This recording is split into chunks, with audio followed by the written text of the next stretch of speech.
और रामू, अरे छोड़ो मोबाइल, किसी खास काम के लिए जा रहे थे कि तुम मिले?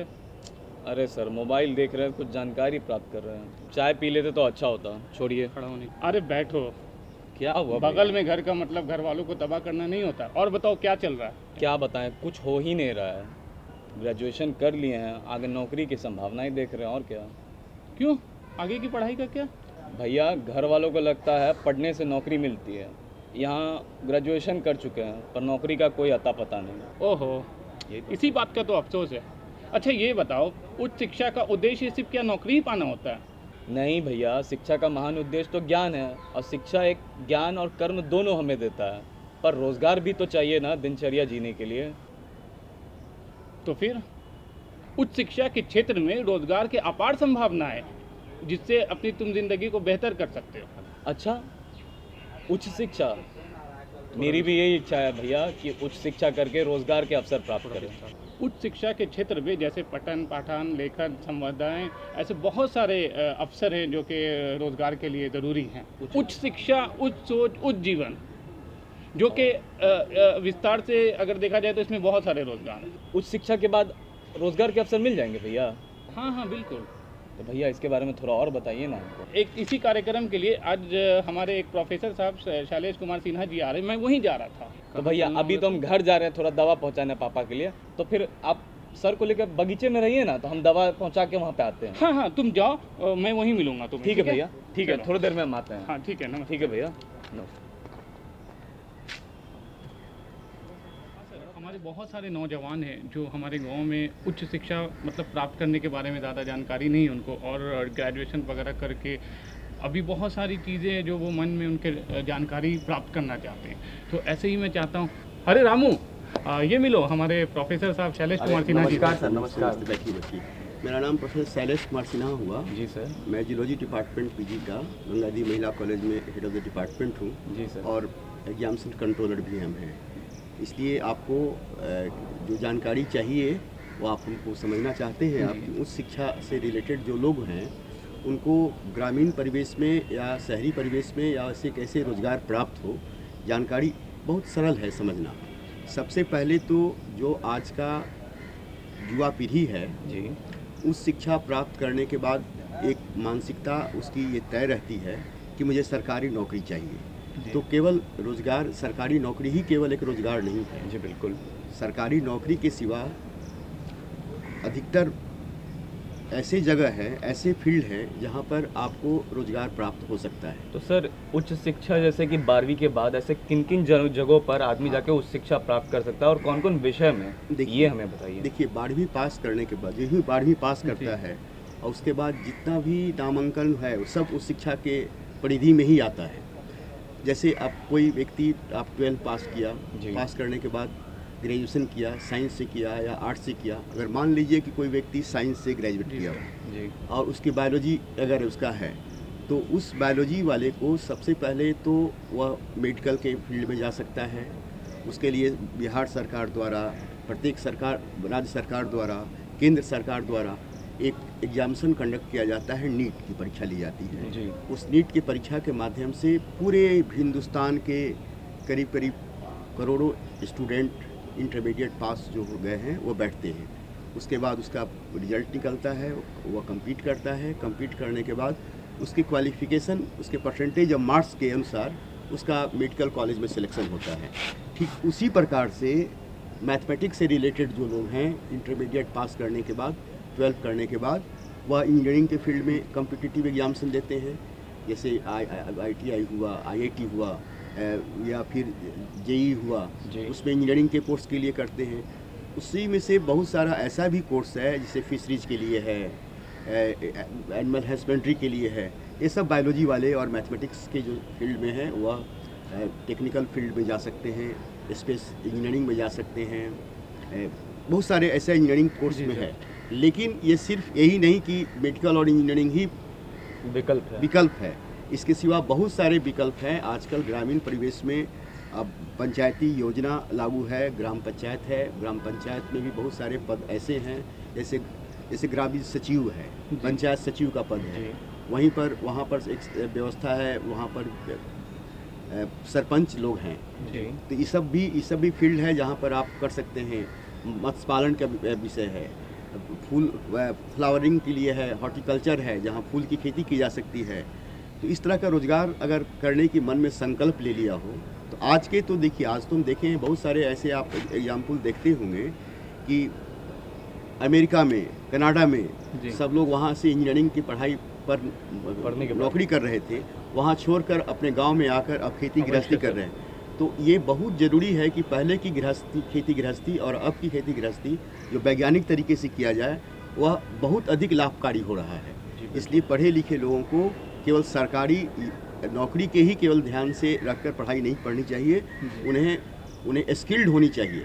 भारत सरकार द्वारा भी स्किल्ड योजना लाया गया है, स्टार्टअप योजना लाया गया है। इस सबों पर जानकारी जाकर प्राप्त करनी चाहिए और नेट से कि कहाँ किस फील्डों में हमारा स्कोप हो सकता है वहाँ जाना चाहिए।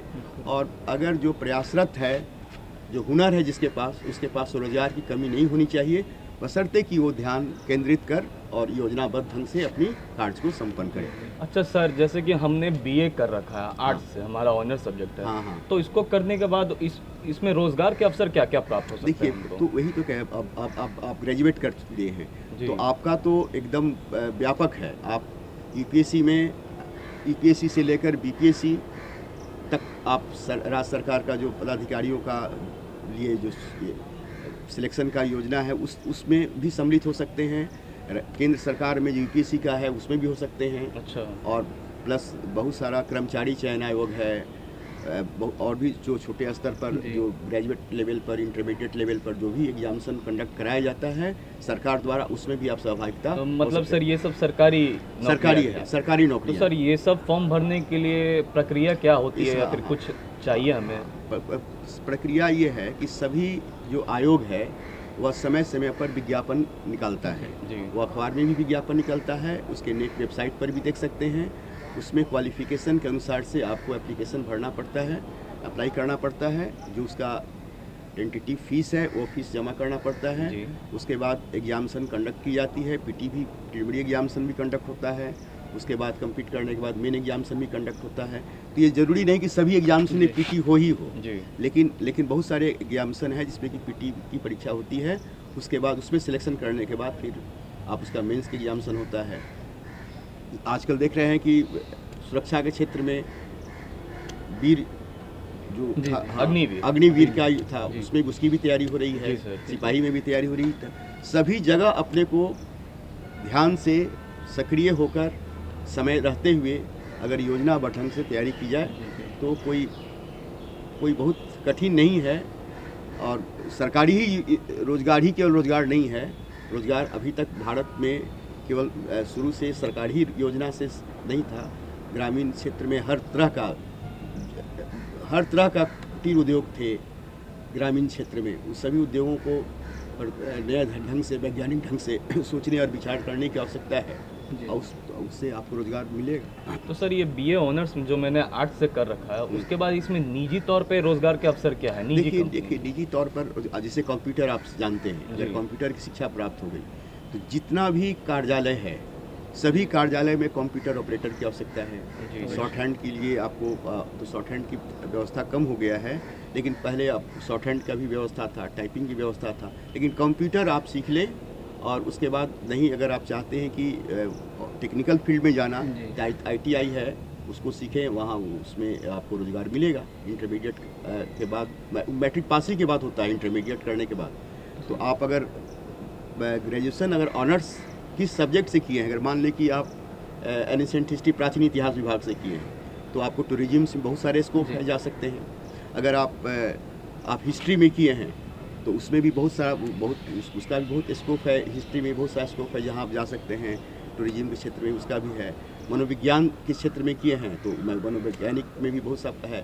तो आपको देखना है कि किस फील्ड में आप किस विषय से, जो विषय से आप प्रतिष्ठा का पढ़ाई पढ़े हैं, उस विषय में आप नेट पर जाकर देखें, आपको रोजगार का संभावना जी, आपको बहुत प्राप्त सही हो बात है। जाएगा। और सर मैं रामू से जो पहले बातचीत कर रहा था तो बहुत ही युवा पीढ़ी में जैसा कि बहुत ही नकारात्मक सोच है। तो अभी जैसे इनको मैं समझा रहा था कि बहुत सारे अवसर है आर्ट में भी, अगर आप चाहें तो लेखन है, संवेदन है, तो उसके बारे में थोड़ा बताएं तो अवश्य अच्छा रहेगा। लेखन में तो आप लेखन के तो आपको एक हम बताएं कि रविंद्रनाथ टैगोर थे, जी उनकी कोई उच्च शिक्षा, लिखित उच्च शिक्षा नहीं थी, जी बिल्कुल। लेकिन वह विश्व स्तर के कवि थे और उन्हें नोबेल प्राइज भी मिला। जी तो उस संवेदना को अगर जागृत करना चाहते हैं तो लेखन का क्षेत्र भी एक बहुत रोजगार के लिए एक महत्वपूर्ण क्षेत्र है। फोटोग्राफी का क्षेत्र है, उसको भी आप विकसित कर सकते हैं अगर उसमें भी इंटरेस्ट है तो उसका भी और सबसे अधिक ज़रूरी है कि हिंदुस्तान अपने आप में शुरू से स्वावलंबी रहा है, लेकिन अब उसको ज़रूरत है उसके कुटीर उद्योग को जागृत करने का, जिसे हम लोग, आप देखते होंगे, आप लोग के समय की इतनी बात नहीं है, लेकिन हम लोग के समय में प्रत्येक गांव में एक जुलाहा का समाज रहता था, लोग जो कपड़ा का बुनाई करता था, तो अधिकतर कपड़ा वहीं से लेते थे लोग। वो ग्रामीण क्षेत्र में उतना ही कपड़ा के काम हो जाता था। वहाँ के जो बढ़ई के जो काम करते थे उनका अर्थ पूरा हो जाता था, सुनार के काम करते थे उनका भी वहीं से। तो ये सब जो चीज़ें हैं जो पूरा पौराणिक स्थिति में वो है, उसको अब नए रूप से जागृत कर उसको संवारने की आवश्यकता है और उस क्षेत्र में रोजगार से आपको रोजगार मिलेगा और लाभ भी होगा और देश स्वावलंबी भी होगा। सर जैसे कि हमने तो बीए कर रखा है, अगर मान लीजिए हमें मीडिया के क्षेत्र में जाना है, उसमें भी जा सकते हैं आप। मीडिया तो आजकल तो मीडिया बहुत, आजकल तो यूट्यूब से अपने को, अगर आप यूट्यूब चलाते हैं और कहीं का न्यूज़ को आप कलेक्ट करते हैं और आप सकारात्मक सापेक्षिक अगर आप ध्यान विचारधारा है तो हर उस फील्ड में भी बहुत व्यापक, आज तो उसी की दुनिया है, आज उसी की दुनिया है, आज उस दुनिया उसी की है। उस दुनिया में अगर जाना चाहें तो आप उसके लिए कोशिश करिए। आप मीडिया तो हर ग्रामीण क्षेत्र से लेकर शहरी क्षेत्र से लेकर नेशनल इंटरनेशनल हर फील्ड में आप आज कहीं का न्यूज़ कलेक्ट करिए और डाल दीजिए तो हर आपका न्यूज़ कहीं भी चला जाएगा। जी बिल्कुल। जी, मोबाइल वगैरह बहुत ही साधारण हो गया, आप कहीं पे भी बना सकते हैं। उसका उपयोग दुरुपयोग दोनों है, उपयोग बिल्कुल, दुरुपयोग है। उपयोगी ढंग से अगर आप उपयोग करेंगे तो आपका रोजगार है, दुरुपयोग करेंगे तो आपके लिए परेशानी भी है। जी सर बिल्कुल। और कुछ पूछना चाहेंगे रामू हमारे? सर हम ये पूछ रहे थे, ये यूट्यूब ये सब आपने जो बताया या सोशल मीडिया आपने बताया, तो सर ये सोशल मीडिया से हमें रोजगार कैसे उत्पन्न होता है? देखिए सोशल मीडिया से आपने कोई ऐसा आइटम्स, ऐसा कोई चीज़ को फोटोग्राफी आप किए हुए हैं, कंटेंट, हाँ कंटेंट ऐसा है जिसका उपयोग समाज में है। जी, जैसे अगर आपको मत्स्य पालन के ही क्षेत्र में देखिए, अगर आप कहीं फिश का कैसे कलेक्शन है, क्या फिशरीज है, कैसे वहाँ पर बुआई हो रहा है, कैसे वहाँ कटाई हो रहा है, तो ये सब चीज़ों को अगर आप दर्शाते हैं, उसे जो ग्रामीण क्षेत्र में जो लोग हैं, जो किसान हैं, वो भी सब, आज तो मोबाइल सब है।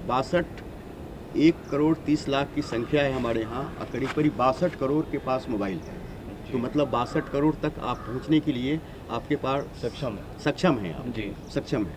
तो इस फील्ड में आप अगर कोई न्यूज़ देते हैं या शिक्षा के क्षेत्र में आप एक लोगों को हम जानते हैं, नाम लेना उचित नहीं है, जो अच्छा देकर और अच्छी कमाई कर रहे हैं, करोड़ों करोड़ तक का लोगों के तक पहुँचे हुए। सर आप कहना चाह रहे हैं कि इससे आप अपने हुनर को, अपनी कला को भी, हुनर को जागृत करें, हुनर को जागृत करें, लोगों को वो पसंद आएगा तो हमें उससे रोजगार मिलेगा, उसमें विज्ञापन आता है, उसका पैसा मिलता है। अच्छा, जितना भी आपकी संख्या, उसमें फॉलोअर की संख्या बढ़ेगी और उतना ही आपको फायदे होगा, उतना ही आपको रोजगार प्राप्त होगा। तो बहुत बढ़िया चीज़ हो गया। तो इसके लिए कोई डिग्री उग्री भी लगता है? कोई डिग्री की, देखिए डिग्री तो जानकारी के लिए बेसिक शिक्षा की ज़रूरत है ही, ये उस शिक्षा से रिलेटेड लोग भी कर सकते हैं और उस शिक्षा से कम भी लोग वो भी कर सकते हैं, लेकिन सही जानकारी हो, ऐसा न कि गलत चीज़ों को ही केवल दर्शाने का भावना हो। नेगेटिव चीज़ हमेशा हार्मफुल होती है, पॉजिटिव चीज़ हमेशा फ़ायदेमंद होता है। आप आजकल योगा के फील्ड में आप देखिए ना, आपको क्या देखना है, रामदेव बाबा हैं जिसको आप सब लोग जानते हैं, और योग के कारण कितने हजारों हजार उसकी उपयोगिता उनकी है। उसी के माध्यम से फिर उन्होंने डेवलप कर लिया, इंडस्ट्री डेवलप कर लिया। तो योग से योग भी एक है। ग्रामीण क्षेत्र में आप रहकर पहले तो शहरीकरण तो बाद का चीज़ हुआ, पहले ग्रामीण चीज़ को स्वावलंबी करे। शहर में हम लोग कब जाते थे? जब गांव में नौकरी नहीं तो मिलती अब गांव में जब नौकरी नहीं मिलती थी शहर में जाते थे। शहर में जाकर क्या करते थे? काम करते थे, अब मजदूरी आजकल करते थे। सिक्योरिटी के फील्ड में भी जॉब है, जी, बढ़िया जी। जॉब है। जी, आजकल तो देखा भी जा रहा है ऐसे बहुत से हमारे बॉलीवुड वगैरह में भी बहुत बॉलीवुड से वो छोटे भी छोटे बहुत बड़ी, वो भी बहुत वहाँ तक पहुँचे हैं। नाट्य कला को अब जैसे उसका एक तरह से कहिए व्यवसायीकरण जो हुआ वह इसी तरह का हुआ। उसमें अब उसका तो ये सर, ये नाट्य कला भी मीडिया के क्षेत्र में आता है। मीडिया के उसके लिए क्षेत्र भी बहुत सारा देखता हूँ, उसके लिए भी बहुत चीज़ की पढ़ाई रहती है और देखिए- इसके बहुत सारे कॉलेजेस भी हैं। उसके बारे में कुछ बताना चाहेंगे सर?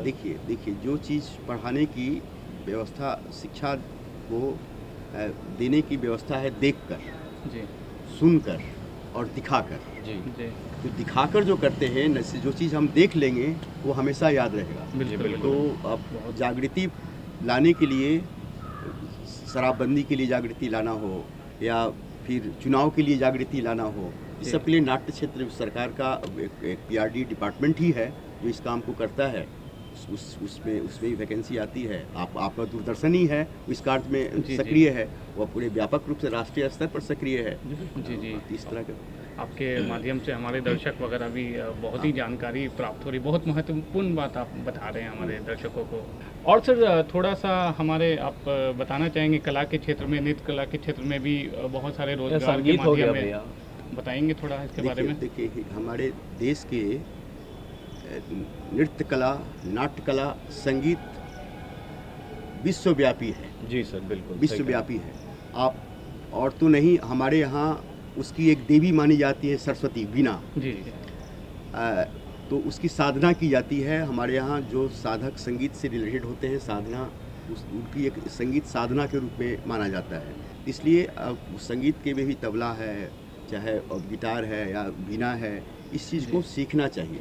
ये भी एक रोज़गार का एक प्रमुख संसाधन है जिसके माध्यम से कोई भी, चाहे वो उच्च शिक्षा प्राप्त हो या कम शिक्षा प्राप्त हो, लेकिन उसे वाद्य यंत्रों को समझने का क्षमता हो तो वो रोज़गार प्राप्त कर सकता है। तो जी, सर जी। जैसा कि हम कह रहे थे कि हम तो सर BA कर चुके हैं सर आर्ट्स से। हम्म। अब मेरे लिए क्या सर रोजगार के अवसर दिख सकता है? जैसे हमको इतिहास में सर बहुत रुचि है। आप इतिहास में रुचि है तो सबसे पहले आप जो है ना, आप जितना भी देश के प्रसिद्ध फोर्ट है, जितना जी। भी किला है, और उस सब जगहों की जानकारी प्राप्त करिए।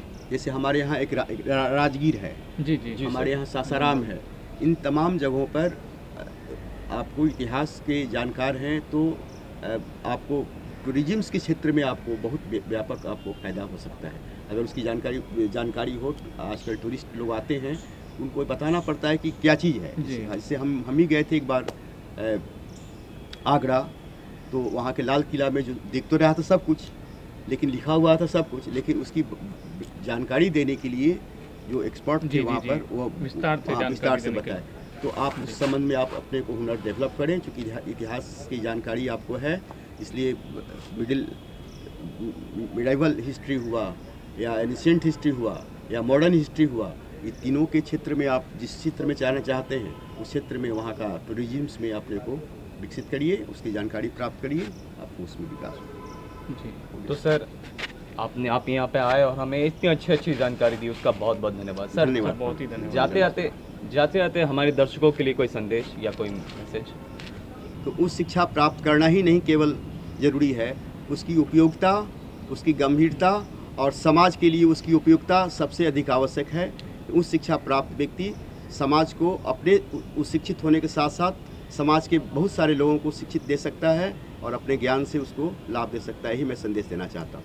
तो दर्शकों, अगर आपके मन में कोई सुझाव या कुछ प्रश्न है तो लिखिए हमें इस पते पर। हमारा पता है कार्यक्रम गांव घर, निदेशक दूरदर्शन केंद्र, पटना, फ्रेजर रोड 801। हमारा ईमेल आईडी है directorddkpatna@gmail.com। तो इसी के साथ आज हम विदा लेते हैं और मिलते हैं अगले कार्यक्रम में, और तब तक आपको नमस्कार कहना चाहेंगे, और तब तक आप लोकगीत का आनंद लीजिए। धन्यवाद। नमस्कार। जननी बिसर को ना दुख सहाबे, मैया के चरण में भजन करबे। जननी बिसर को ना दुख सहाबे, जननी बिसर को ना दुख सहाबे, मैया के चरण में भजन करबे, मैया के चरण में भजन करबे।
करबै